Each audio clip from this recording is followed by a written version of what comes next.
5 this morning. The investigation continues into the Delta plane crash that happened in Toronto. This most recent crash, combined with that recent string of deadly aviation accidents, can lead to flight anxiety for some people. Good morning, Providence reporter Larilyn Jackson is joining us live in studio this morning with how one local psychiatry expert says you can control those nerves when you fly. Larilyn?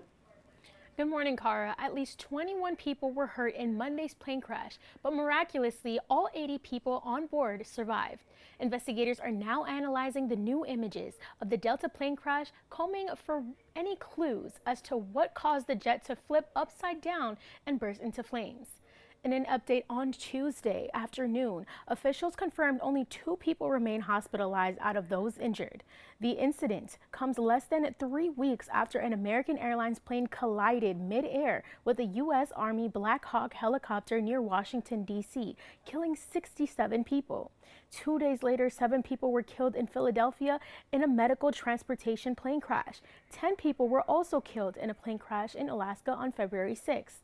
And internationally, the crash in Toronto happened months after the deadly crash in South Korea, killing 170 people in December, and a Russia-bound jet that crashed, killing 38 people. With back-to-back incidents reported in the past few months, it can raise concern and anxiety for prospective travelers. Dr. Judson Brewer, a psychiatrist and professor at Brown University, says that a perceived lack of control is usually what causes anxiety over flying. But flying is statistically safer than driving. It's called a recency effect, where people are more likely to remember things that happened recently. This idea that somebody gets behind the wheel of their car and they have control over their car. They have some control, but they don't have control over other drivers. But there's this perceived sense that they're the one driving and they're not the one flying the airplane, so they're relying on somebody else to keep them safe.